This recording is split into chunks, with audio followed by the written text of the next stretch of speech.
Pekerjaan yang paling enak di Jepang salah satunya adalah jojutsu atau pengelasan. Alasannya kenapa?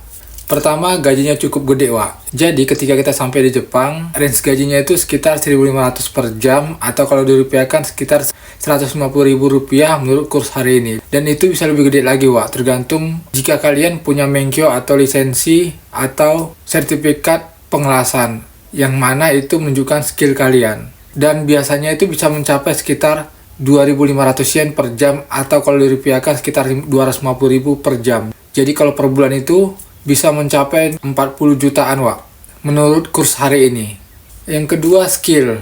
Jadi buat kalian yang udah punya skill pengelasan di Indonesia, ketika sampai di Jepang, otomatis skill kalian akan jauh lebih terasa lagi. Dan skill yang kalian dapatkan dari Jepang itu bisa kalian aplikasikan ketika nanti pulang ke Indonesia. Kalian bisa buka pengelasan, atau kalian bisa juga kerja di bagian pengelasan di pabrik atau perusahaan di Indonesia. Dan buat teman-teman yang nggak punya skill juga, sampai di Jepang ini bisa belajar dan usahakan bisa mahir dan bisa mendapatkan menkyo atau lisensi atau sertifikat dari Jepang. Dan itu nanti bisa digunakan di mana aja kalian mau kerja, terutama di perusahaan Jepang yang ada di Indonesia. Ketiga, suasana tempat kerja, Wak. Jadi suasana tempat kerja itu biasanya kalau di pengelasan itu termasuk fleksibel dan relax, walaupun tetap ada targetnya gitu.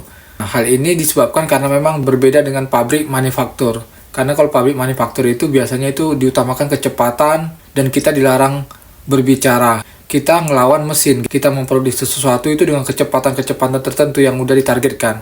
Sementara kalau di pengelasan itu berbeda, Wak. Kita dituntut untuk lebih teliti, karena pekerjaan pengelasan itu memang nggak serta-merta harus cepat-cepat. Berbeda dengan pengelasan robot memang. Tapi kalau pengelasan manual ini, kita dituntut lebih teliti, hati-hati, dan diperlukan ekstra fisik yang lebih kuat agar semua pekerjaan itu bisa kita kerjakan lebih maksimal, Wak. Dan pastinya aman, tidak ada kecelakaan kerja.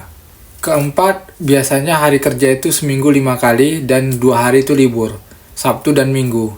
Seperti libur musim panas, akhir tahun itu biasanya kita dapat libur juga, Wak. Jadi kalau hari Sabtu Minggu itu kita disuruh masuk, itu berarti kita lembur, Wak. Dan itu bisa mendapat tambahan gaji lagi. Karena di perusahaan pengelasan itu biasanya jadwalnya itu teratur, tidak berantakan seperti di perusahaan pengolahan makanan, yang menuntut kita di hari libur atau di hari merah juga harus kerja. Dan itu tidak termasuk lembur gitu.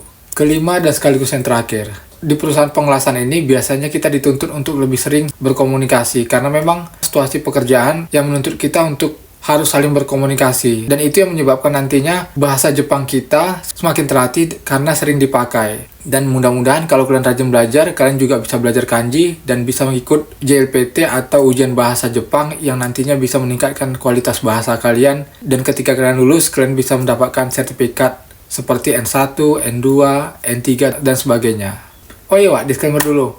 Poin-poin yang tadi aku sebutkan itu tidak berlaku untuk kensushi atau pemagang. Jadi semoga informasi ini bermanfaat bagi kalian semua. Ciao.